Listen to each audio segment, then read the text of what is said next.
오늘 우리에게 주신 하나님의 말씀은 요한복음 8장 1절로 11절에 있는 말씀을 봉독하겠습니다. 예수는 감람산으로 가시니라. 아침에 다시 성전으로 들어오시니 백성이 다 나오는지라. 앉으사 그들을 가르치시더니 서기관들과 바리새인들이 음행 중에 잡힌 여자를 끌고 와서 가운데 세우고 예수께 말하되 선생님이여, 이 여자가 간음하다가 현장에서 잡혔나이다. 모세는 율법에 이루한 여자를 돌로 치라 명하였거니와 선생님은 어떻게 말하겠나이까? 그들이 이렇게 말함은 고발할 조건을 얻고자 하여 예수를 시험함이러라.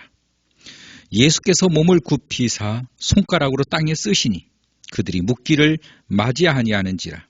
이에 일어나 이르시되 너희 중에 죄 없는 자가 먼저 돌로 치라 하시고 다시 몸을 굽혀 손가락으로 땅에 쓰시니 그들이 이 말씀을 듣고 양심의 가책을 느끼어 어른으로 시작하여 젊은이까지 하나씩 나아가고 오직 예수와 그 가운데 섰는 여자만 있더라. 예수께서 일어나사 여자 외에 아무것도 없는 것을 보시고 이르시되 여자여, 너를 고발하던 이들이 어디 있느냐? 너를 정죄한 자가 없느냐? 대답하되 주여 없나이다. 예수께서 이르시되 나도 너를 정죄하지 아니하노니 가서 다시는 죄를 범하지 말라 하시니라. 아멘. 우리는 세상에서 살아가면서 자기의 죄를 인정하는 것보다는 자기의 죄를 감추려고 하는 이런 속성을 가진 인간의 모습을 많이 느낄 것입니다. 죄란 숨으려고 하는 속성을 가지고 있습니다. 죄라고 하는 것은 드러나기를 꺼려하는 것이지요. 그렇기 때문에 죄는 부끄러운 것이고 죄는 하나님의 심판이 있는 것입니다. 오늘 이 죄를 지은 이 여인에 대해서 예수님의 반응은 어떻게 나타나셨는가를 성경은 우리들에게 소개를 해주고 있죠. 죄는 누구든지 지을 수가 있지만 그 죄를 용서할 수 있는 권한은 예수 그리스도밖에 없음을 우리는 신중히 알아야 되는 것입니다. 그렇기 때문에 모든 인간은 누구나 다 죄를 지을 수가 있고 그 죄로부터 태어났기 때문에 이 죄를 떠나서 살 수가 없습니다. 다른 말로 말하면 그러면 모든 사람의 죄를 졌다는 것은 모든 사람의 심판의 대상이라는 것입니다. 그 하나님의 심판의 대상이 바로 모든 사람인데 그렇기 때문에 모든 사람들은 그 심판에 대하여 묵인하고 모른 채 하고 그 심판에 대하여 사람들은 말을 꺼려 하기를 원한다는 것입니다. 심지어는 심판을 받지 않는다라고 주장하는 사람들도 많이 있습니다. 우리가 이 세상에 살면 한 번 살고 끝나는 것이지 우리가 뭐 저 세상이 있고 내세가 있고 이런 것들을 회피하고 이런 것들을 안 믿으려고 합니다. 그래서 한 번밖에 살지 않은 이 세상 우리가 허랑방탕하게 살자 이런 주의가 급속도로 젊은이들에게 퍼지면서 이제는 자기의 욕구를 따라 얼마든지 살아도 된다라고 하는 이런 인식 속에서 사람들이 살게 되었다는 거예요. 다른 말로 말하면 이 세상이 점점 최악의 타락을 향하여 달리고 있는 것을 우리는 현 시점에서 목도하고 있다는 것입니다. 주님께서는 이러한 세상에 살고 있는 오늘 우리를 어떻게 바라보고 계실까? 우리가 그렇게 주장을 한다고, 그 주장을 한다고 해서 우리의 죄가 해결되느냐? 결코 그럴 수 없다라고 하는 부분을 우리는 알고 있는 것입니다. 우리가 죄를 회피한다고 해서 죄를 해결할 수 있느냐? 그것도 아니라고 하는 것도 우리는 잘 알고 있지요. 죄는 예수 그리스도 외에는 이 죄를 지은 이 인간, 누구나 죄를 지을 수는 있지만 죄를 해결할 수는 없는 이 한계를 가지고 있는 이 인간은 결국 죄를 해결해 주실 수 있는 그 예수 그리스도를 만나기 전에는 모두가 심판에서 벗어날 수가 없는 것입니다. 유일하게 우리의 죄를 해결할 수 있는 분, 바로 그분이 예수 그리스도라고 하는 거예요.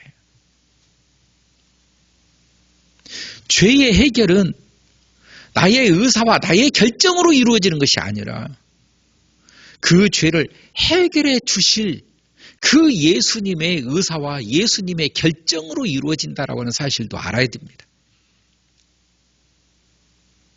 죄는 해결하시고자 하시는 그분의 뜻으로 이루어지는 것이지 나의 뜻으로 이루어지는 게 아니에요. 교회를 다니는 사람들 중에 혹자들은 내가 이제 교회를 다니니까 내 죄가 다 사함을 받았다. 이렇게 생각하는 사람도 있어요.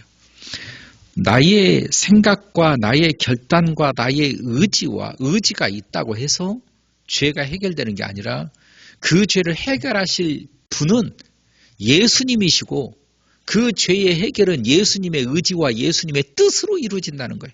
그러므로 우리는 전적으로 그 예수님 앞에 의지해야 되는 것입니다. 전적으로 그 예수님 앞에 우리의 죄의 용서를 구해야 된다는 거예요. 왜냐하면 죄 해결의 열쇠는 그분에게 있기 때문에 그분이 해결하실 수 있고 그분이 해결해 주시는 것이지 내가 원한다고 내가 그거에 싫다고 내 의지로 내 뜻대로가 아니라는 거예요. 그래서 누구나 다 그 죄를 해결한 받기 위해서는 예수 그리스도를 믿는 믿음이 필요하다는 거죠. 그 믿음이 무엇입니까? 의지가 필요해요. 예수님을 의지하는 그 의지. 예수님 앞에 맡기는 그 결단. 그랬을 때 그걸 해결해 주고자 하시는 그분의 뜻에 의하여 내 죄가 해결되는 것입니다. 그분이 해결을 하지 않겠다라고 하면 우리는 그 어떤 것으로도 우리의 죄를 해결할 수가 없게 된다는 거예요. 여러분, 죄의 문제에 사람들이 심각성을 갖지 않아요. 자꾸 죄의 그 속성대로 맞추려고 해요. 죄는 숨으려고 합니다. 죄는 드러나지 않으려고 자꾸 비밀로 죄는 내 속에 있기를 원해요. 복음은 죄를 가만히 두지 않습니다. 죄를 낱낱이 밝히고 죄를 드러내게 하시는 것입니다. 우리가 그 죄가 드러나면서 내가 비록 창피하고 부끄럽고 힘들지라도 우리 주님은 그 죄를 반드시 심판하신다는 거예요. 십자가에 심판하는 것입니다. 나에게 붙어있는 모든 이 죄덩어리들을 뽑아서 그게 뽑혀질 때 우리는 부끄러울 수 있어요. 우리는 창피할 수 있어요. 그러나 나를 수술해서 죄를 뽑아서 십자가에 못 박아 죽이시는 우리 주님의 그 구원의 역사로 인하여 오늘 우리가 죄에서 승리하게 된 것입니다. 죄에서 승리란 내가 이루어낸 나의 의지와 나의 공로가 아니에요. 전적으로 나는 그대로 있고, 여러분, 수술을 당하는 그 환자가 일어나서 자기 배를 가르고 자기를 스스로 수술할 수 있는 사람이 있습니까? 환자는 마취를 당해서 자기가 어떻게 되고 있는지도 몰라요. 전적으로 그 사람 밖에 있는 그 의사가 그의 암을 수술하고 그의 죽을 병을 고치는 것처럼 나 말고 예수님께서 내 안에 있는 내 죄를 수술하심으로 꺼내시고 파괴하시고 그 죄를 심판하심으로 내 몸에 붙어있는 모든 죄가 나로부터 떨어져 나감을 우리는 믿어야 되는 것입니다. 그렇게 함으로 우리가 죄에서 승리하게 되고, 죄에서 승리하게 되었으니 이제 우리는 하나님의 심판에서 면하게 되었다. 심판자가 심판을 하려고 하는데 죄가 없는 거예요. 죄가 안 보이는 것입니다. 주님은 기록하기를 그 죄를 기억도 하지 않겠다. 죄가 없는 거예요. 심판하지 않습니다. 오히려 예수 그리스도가 우리 안에 있는 것입니다. 그분으로 인하여 우리는 구원을 받고 우리는 하나님의 나라에 거할 수 있게 된다. 우리의 죄를 해결해 주시는 그 모습을 오늘 성경은 보고 있는 거예요. 어떤 여인이 간음하다가 현장에서 잡힌 거예요. 꼼짝도 할 수 없는 그 불륜의 현장이죠. 다시 말하면 변명할 여지도 없는 죄인 중에 죄를 사람들이 다 보고 그 여인을 잡아왔다는 것입니다. 변명의 여지가 없어요. 이 여인을 잡아왔다. 그리고 예수님 앞에 심판의 말씀을 던지는 거지. 성경에는 간음하다 잡힌 이 여인을 돌로 치라고 했는데 당신은 어떻게 하실랍니까? 라고 하는 질문을 던지는 거예요. 지금 이 모습은 어떤 모습이지요? 사람들이 착각하기 쉬운 게 뭐냐면 모두가 다 죄인의 위치가 아니라 심판자의 위치에서 바라보고 있다는 것입니다. 우리가 오늘 성경을 읽을 때 우리는 이 간음하다가 잡힌 이 여인의 시선에 있었습니까? 아니면 이 심판하는 이 바리새인들처럼 심판자의 시선에서 있었습니까? 여러분은 이 여인을 바라보는 입장이었습니까? 이 여인의 시선에서 바리새인들을 바라보는 입장이었는가?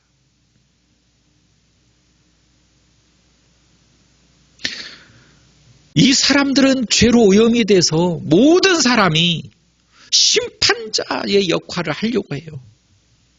그래서 사람이 사람들을 지적하고 모욕하고 혼을 내고 훈계를 하는 이런 일에 익숙해 있는 것입니다. 오늘 주님은 이 장면을 굳이 성경에서 기록한 이유 중에 하나가 그거예요. 너희는 심판자로서 서 있느냐? 죄인 된 죄인의 몸으로 서 있느냐예요. 심판자로 서 있는 이 바리새인들, 예수님 앞에까지 와서 떳떳함을 드러냅니다.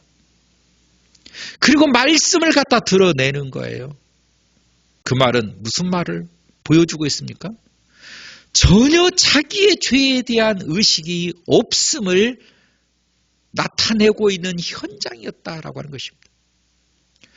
죄의 의식을 전혀 고려하지 않고 예수님 앞에서까지 말씀을 들어대면서 자기들의 의를 나타내려고 했던 이 모습,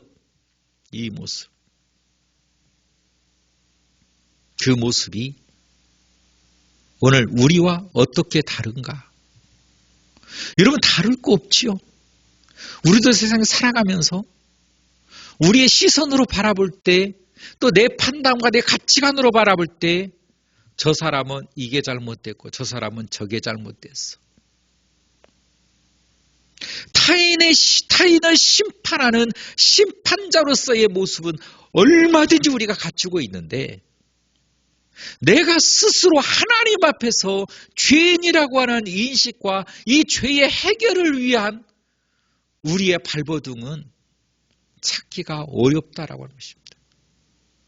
여러분, 기독교는 나의 시선이 타인에게 돌리는 것이 아니라 지금 내가 짊어지고 있는, 지금 내 안에 있는 이 죄덩어리를 발견하고 이 죄를 해결하기 위하여서 그 예수님을 찾고 예수님께 부르짖을 때 비로소 그 죄의 해결을 받을 수 있음을 말해주고 있는 거예요. 오늘 가늠하다 잡혔지만 이 여인은 죄인의 모습으로서 예수님을 만나고, 바리새인들은 의인의 모습으로서 예수님을 만났어요. 예수님의 시선에서 과연 이들을 향하여 주님은 어떤 말씀을 했습니까? 자칭 의인이라고 하는 그 생각 속에서 심판자의 역할을 하려고 했던 이 바리새인들에게는 너희가 심판을 하되 죄가 없는 사람이 먼저 돌로 치라. 심판해도 좋다는 거예요. 그러나 죄 없는 사람이 던지라는 거지요. 심판은 죄가 없는 사람들이 하는 것이라고 하는 것을 말해주고 있는 거예요. 우리는 심판자로서의 모습을 살아가려면 내가 죄가 없어야 된다는 거예요. 여러분, 성경 로마서는 뭐라고 말하고 있습니까? 의인은 없나니 하나도 없다는 거예요. 죄 없는 사람은 없다. 다른 말로 말하면 우리는 심판자가 될 수가 없다라고 하는 것입니다. 죄의 경중은 있을 수 있으나 예수님 앞에서는 모두가 다 죄인이라는 것입니다. 어느 누가 어느 누구를 심판할 수 있는 자격이 안 된다는 거예요. 그런데 사람들은 심판자로서의 행위를 하려고 합니다. 이 여인 앞에서 이 사람들은 다 자기가 의인인 마냥 심판자를 자청하고 있다는 거예요. 심판해라. 그러나 죄 없는 사람이 해라.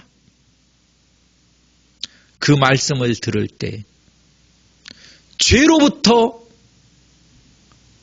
떳떳한 사람이, 그 죄로부터 해방되어진 사람이 없었다라고 하는 것입니다.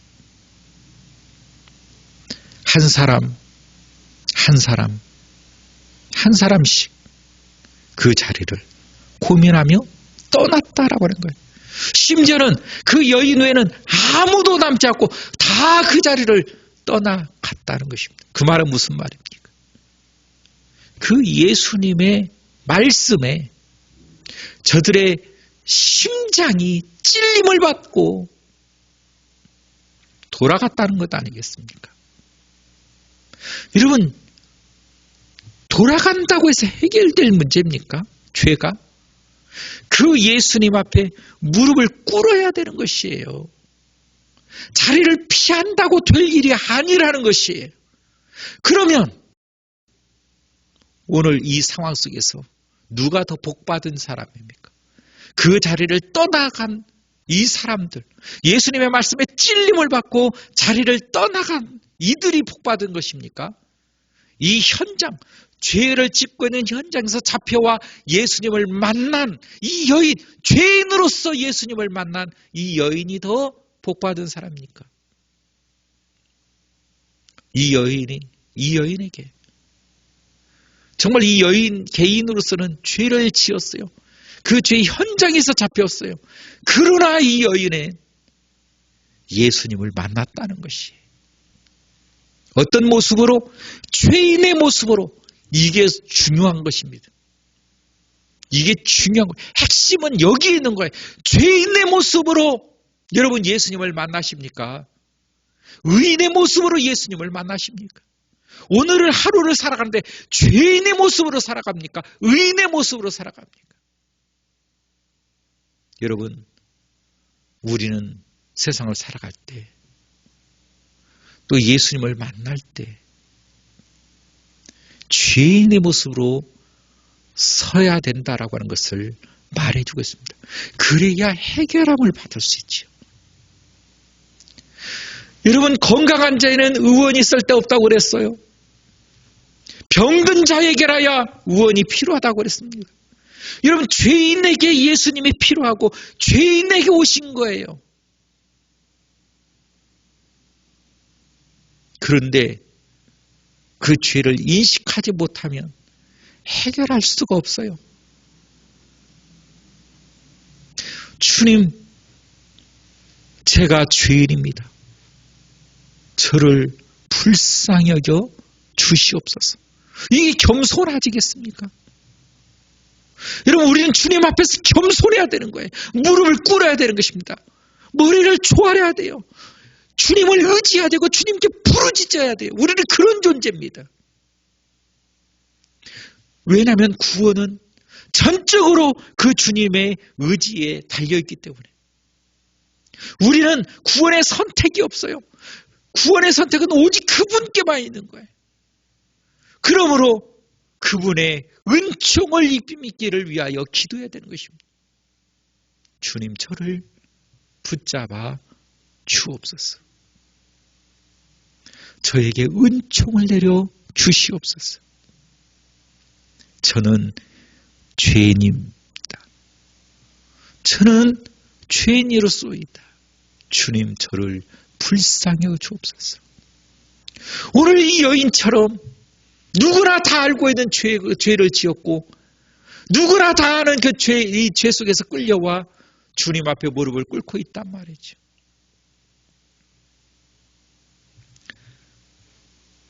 이 여인에게 주님이 말합니다. 예수께서 일어나 여자 외에는 아무것도 없는 것을 보시고 이르시되, 여자야, 너를 고발하던 그들이 어디 있느냐? 너를 정죄한 자가 없느냐? 대답하되 주여, 없습니다. 예수께서 이르시되, 나도 너를 정죄하지 아니하노니. 이게 중요한 것입니다. 예수님께서 말씀하시는 거예요. 나도 너를 정죄하지 아니한다. 왜 정죄하지 않습니까? 정죄해야 되는 것 아닙니까? 왜 정죄하지 않습니까? 죄를 지었는데. 이것이, 이 권한이 예수님에게 있다는 거예요. 정죄할 수 있는 권한이 예수님에게 있는 것입니다. 정죄를 해야 되는데 왜 안 합니까? 그 권한이 예수님에게 있다는 거예요. 나를 심판해야 되는데 왜 나를 심판하지 않습니까? 심판하지 않는 권한이 예수님에게 있다는 거예요. 용서할 권한이 예수님에게 있다는 것입니다. 그래서 우리가 그 예수님을 만나야 되는 것이, 그래서 우리는 그 예수님이 필요한 것입니다. 왜냐하면 나의 죄에 대해서도 우리는 해결함을 받아야 되기 때문에,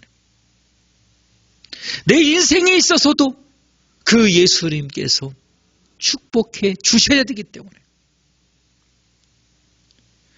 모든 사람이 다 지탄하고 심판해야 할 그 죄에 대해서 우리 주님은 용서하실 권한을 쓰셨다라고 하는 거예요.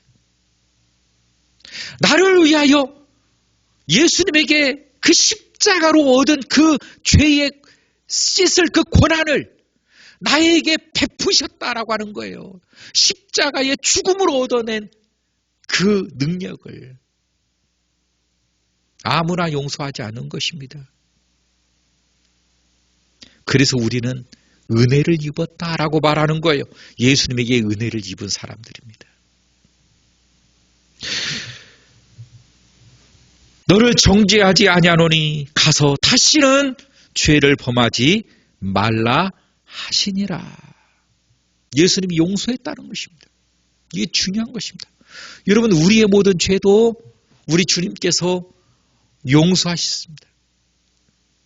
우리는 주님 앞에 항상 죄인의 모습으로 서 있어야 되며 주님께서 나를 향하여 용서하시는 그 역사로 주님의 은혜를 듬뿍 오늘도 여러분 안에 성령의 충만한 시간들이 될 수 있기를 주의 이름으로 축원합니다. 사랑이 많으신 하나님, 저희들 가운데 역사하셔서 저희들을 품으시고 저희들과 함께 하심을 감사합니다. 언제나 저희를 예수 그리스도의 사람으로 여겨주시고 품어주시옵소서. 예수님의 이름으로 기도하옵나이다. 아멘.